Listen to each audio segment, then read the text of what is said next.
Os detalhes do terceiro dia de julgamento que trata da suposta trama golpista. Inclusive, a nossa produção acompanhou todos os desdobramentos e as manifestações dos dois ministros, porque a primeira turma do Supremo alcançou dois votos pela condenação de Jair Bolsonaro e os outros 7 réus por suposta tentativa de golpe de Estado. Além do golpe, eles são acusados de tentativa de abolição violenta do Estado Democrático de Direito, deterioração de patrimônio tombado e participação em uma organização criminosa. Em seu voto, o ministro Alexandre de Moraes, que é o relator, declarou que não há dúvidas de que houve uma tentativa de golpe no país. A gente tem esse trecho. Vamos acompanhar. E não há nenhuma dúvida nessas todas condenações e mais de 500 acordos de não persecução penal, de que houve tentativa de abolição ao Estado Democrático de Direito, de que houve tentativa de golpe, que houve uma organização criminosa e que gerou dano ao patrimônio público. Voto do ministro relator no dia de hoje, Alexandre de Moraes, dizendo que não há dúvidas de que houve uma tentativa de golpe de Estado. A gente vai trazer vários trechos, o que é importante saber. Vamos fazer os apontamentos, as conexões, a tese que foi defendida pelo ministro relator. Vamos chamar o Luiz Felipe Dávila, que naturalmente acompanhou todas as manifestações, a tese defendida pelo ministro relator. Depois a gente vai trazer também as informações do voto do ministro Dino. Você, Dávila, seja bem-vindo. Ótima noite a você, especialmente no que tange o posicionamento do ministro relator, a tese defendida por ele e essa declaração em que ele entende que não há nenhuma dúvida de que houve sim uma tentativa de golpe. Dávila, bem-vindo. Boa noite, Caniato, boa noite, meus colegas, e boa noite à nossa querida audiência. O ministro relator Alexandre de Moraes endossou plenamente a tese da Procuradoria-Geral da República, ou seja, que todos os atos acontecidos praticamente desde o início do primeiro governo Bolsonaro foram atos preparatórios e até executórios de um golpe de Estado. E ele foi descrevendo os pormenores de ataques à justiça eleitoral, ao sistema eleitoral, às reuniões ocorridas, e foi contando aquela série de encaminhamentos ou de fatos que, concatenados, formam a tese da Procuradoria-Geral da República de que não foi apenas cogitação de golpe de Estado, mas foi, na verdade, partindo para a execução. E aí, então, o ministro Alexandre de Moraes endossa todos aqueles 5 crimes. É uma organização criminosa armada, tentativa de abolição violenta do Estado Democrático de Direito, golpe de Estado, dano qualificado pela violência e grave ameaça contra o patrimônio da União e com considerável prejuízo para todas as vítimas. E, além disso, deterioração do patrimônio tombado. Então, o voto do ministro Alexandre de Moraes não traz nenhuma surpresa. Traz coerência, como ele endossou integralmente as teses da Procuradoria-Geral da República. Agora, o que chama a atenção no voto é justamente a narrativa construída de que fatos que ocorreram lá atrás já eram atos preparatórios de um eventual golpe de Estado. Ou seja, parece que desde o primeiro dia que o presidente Bolsonaro assumiu o poder, ele já tinha intenção de permanecer no poder e dar um golpe de Estado. Essa é a impressão que me passou no voto do ministro. Como tudo já havia sido premeditado, parece que, no fundo, a única razão de chegar ao poder é já começar a tramar como permanecer no poder. E é uma tese, pode ser defendida como foi o voto do ministro, mas é uma tese que não está embasada na materialidade dos fatos. Ou seja, cogitação, atos preparatórios e execução, nesta narrativa do voto, parecem ser a mesma coisa. Ao que eu sei, isso não é o que deve constar num processo que siga as regras do Código Penal, do Estado Democrático de Direito, do direito à ampla defesa e do devido processo legal. Quase 5 horas de voto do ministro relator Alexandre de Moraes. Chamar o Cristiano Beraldo, também acompanhou todas as informações, as muitas informações, a tese defendida, que é preciso trazer, conectar. Ministro Moraes mencionando Jair Bolsonaro como o líder da organização criminosa, dizendo que todo o processo teria sido iniciado em julho de 2021. Enfim, acho que são várias informações. A gente vai trazer os trechos das falas do ministro Moraes.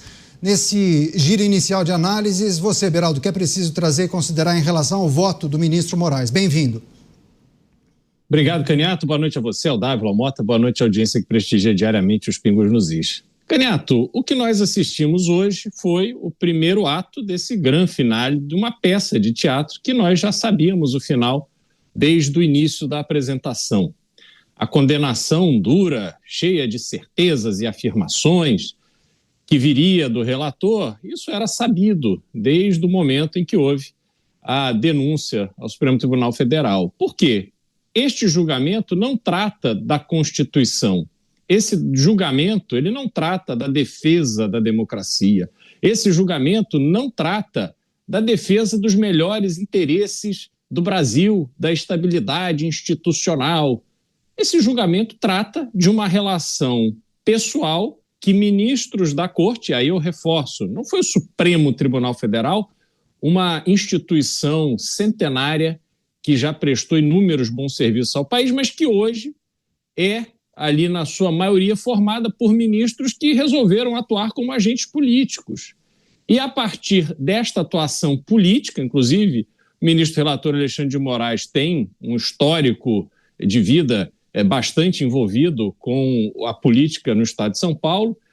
Ele, então, resolve manifestar-se em relação a Jair Bolsonaro e outros membros do governo passado de uma forma que ele coloca esses eventos do 8 de janeiro como a conclusão de uma grande organização para interromper a normalidade democrática do Brasil. Eu, sinceramente, continuo com a mesma dificuldade de conectar tudo aquilo que aconteceu dentro do Palácio do Planalto, que precisa ser tratado, porque não é razoável, no mínimo, o que aconteceu ali dentro, em razão do resultado da eleição. Mas conectar isso com as manifestações que vimos no 8 de janeiro é uma extrapolação que todas as conexões que tentaram ser feitas, tanto pela Procuradoria-Geral da República quanto pelo ministro relator, elas, para mim, continuam no campo da fantasia. Pois é, amanhã a sessão será retomada, 4º dia de julgamento, com o voto do ministro Fux já na parte da manhã, e amanhã uma sessão, então não terá a sessão na parte da tarde, né, depois do recesso para o almoço. A gente vai trazer naturalmente as informações que indicam a possibilidade de divergência do ministro Fux. Daqui a pouco a gente vai trazer esses detalhes. O Roberto Mota já está com a gente?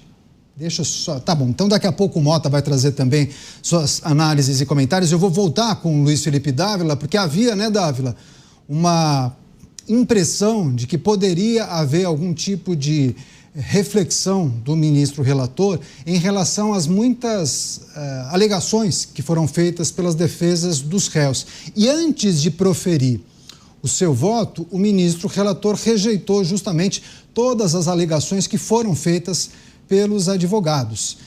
E aí havia, inclusive, a possibilidade de que ele reconhecesse algum pleito feito pelos advogados, alguma reivindicação, algum apontamento. Mas não, o ministro relator rebateu ponto a ponto, refutando qualquer tipo de alegação feita pelos advogados dos réus. Estava tudo dentro do roteiro? Aquilo que você esperava se confirmou? Aqueles otimistas ou pessimistas, depende da maneira como cada um olha esse julgamento, mas aqueles que apontavam para a possibilidade de uma surpresa, um ajuste no voto do próprio relator, isso não se confirmou, né, Dávila? É verdade, Caniato, mas o voto do ministro Alexandre de Moraes não foi nenhuma surpresa para mim. Afinal de contas, é um voto político embasado na narrativa da Procuradoria-Geral da República que, ao não ter realmente materialidade robusta para acusar o presidente da República de tramar contra o Estado Democrático de Direito, criou uma narrativa dessa concatenação de fatos, acontecimentos desde 2021, como se desde 2021, muito antes das eleições, já se pensasse em dar golpe de Estado, como se o presidente entendesse que ia perder a eleição, que era preciso fazer alguma coisa para salvar o país de entregar novamente ao PT. Então, essa tese me parece uma tese completamente descabida. Nós precisamos olhar para os fatos. Sim, é verdade que o ex-presidente Jair Bolsonaro fez críticas ao sistema eleitoral, fez críticas ao TSE, ao Tribunal Superior Eleitoral. É verdade. E, aliás, ao meu ver, críticas infundadas. Mas achar que isto já era o início de uma trama de um golpe de Estado é criar uma narrativa e não se atentar à materialidade que é preciso existir para poder incriminar uma pessoa disso. Então, foi sim uma narrativa política, um voto político que, na verdade, desconsidera a ausência de materialidade para justamente focar na narrativa, e numa narrativa que pode até fazer sentido no enredo, mas ela não faz sentido no que nós chamamos da ordem jurídica, do Código Penal, da Constituição. Nada disso faz sentido, mas foi um voto político baseado na narrativa política da Procuradoria-Geral da República, e é isso o que nós esperávamos do voto do relator. Pois é, inclusive é preciso considerar os muitos slides, materiais que foram exibidos pelo ministro relator. E, em dado momento, o ministro Flávio Dino questiona sobre uma foto que teria sido apresentada, que foi projetada ali na sessão. E aí o ministro Dino pergunta se esse material estava nos autos. E o ministro relator disse que não, que aquela foto não estava nos autos, que ela tinha sido perdida nas muitas mensagens trocadas no Zap.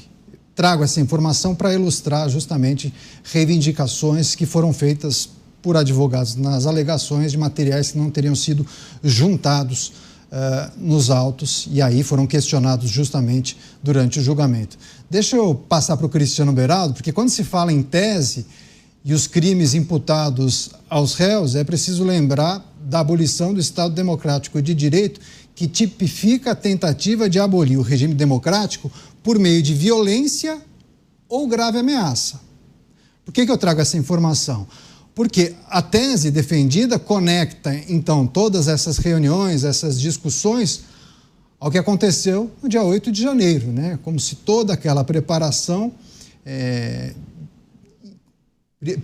indicasse que o grande finale fosse os atos do dia 8 de janeiro. Então, essa tese só para em pé quando você acaba conectando ao 8 de janeiro. Mas não me parece que o 8 de janeiro tenha sido o que foi discutido por alguns integrantes do governo.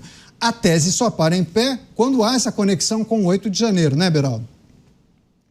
Pois é, Canete, você sabe que essa dúvida, que não é só sua, é minha e de tantas pessoas, ela seria mais facilmente esclarecida se nós tivéssemos, por exemplo, as imagens que foram captadas pelas câmeras do prédio do Ministério da Justiça. E aí a gente se lembra que o ministro da Justiça, que por acaso na época era o atual ministro do STF, Flávio Dino, essas imagens foram perdidas sem nunca terem sido vistas. E eu tenho que me lembrar da declaração do próprio ministro à época, dizendo, quando cobrado para apresentar essas imagens, dizendo que, puxa vida, o nosso sistema de imagens é feito para apagar a cada não sei quantos dias as imagens captadas. E aí a gente não se deu conta de que seria importante guardar essas imagens e elas acabaram deletadas, acabaram apagadas. Olha, uma manifestação como essa, vindo de um ministro da Justiça, que tem um histórico, não apenas como governador, mas de atuação no âmbito do judiciário, deveria ter sido causa para demissão. Afinal de contas, o governo já naquele momento, estava ali preocupadíssimo porque ele havia sido vítima de uma tentativa de golpe. Caso o ministro da Justiça sequer consegue manter provas, material fundamental para a avaliação daqueles eventos, deveria ter sido demitido, mas não. Ele foi promovido, foi indicado ao Supremo Tribunal Federal, cargo que exercerá até os 75 anos de idade. E como se não bastasse o seu envolvimento direto no 8 de janeiro, ele se coloca na posição de julgar o que aconteceu ali, essa chamada trama golpista, sem se dar por impedido. Posição aprovada, endossada e aplaudida pelos seus pares. Então, o que é razoável, aquilo que nós, brasileiros comuns, que não somos essas ilustres figuras tão profundas, conhecedoras da Constituição e defensores da democracia brasileira, nós somos pessoas comuns, mas é impossível ignorar o mau cheiro que sai do Supremo Tribunal Federal diante desse julgamento. E eu termino, Caniato, perguntando o que é a tão falada democracia. O que é esse Brasil democrático, esse Estado democrático de direito? O que ele é? Quer dizer, o que de fato foi atacado? O Brasil democrático, a nossa democracia, é composta por 3 poderes: presidente da República, pelo Judiciário, que tem acima dele o Supremo Tribunal Federal, pelo Congresso Nacional, Câmara e Senado. Então, de que forma esta grave ameaça foi feita? Ela foi feita a quem? E uma coisa é eu estar na arquibancada xingando o juiz, xingando um jogador. Outra coisa é eu me colocar cara a cara com o juiz e fazer uma ameaça à vida do juiz ou à integridade física do juiz. São coisas completamente diferentes. Então, eu gostaria de entender de que forma esta grave ameaça se consolidou de forma material. Porque ameaça é ameaça. Quando eu acuso alguém de ter me ameaçado, em algum momento, por escrito, por fala, ele me fez uma ameaça. Mas, nesse caso, ameaçou quem? De que forma? De que forma a democracia, com D maiúsculo, tão defendida, de que forma ela foi ameaçada? Ela esteve ali no limite de ser extinta no Brasil? Eu continuo sem absolutamente nenhuma resposta para essas dúvidas.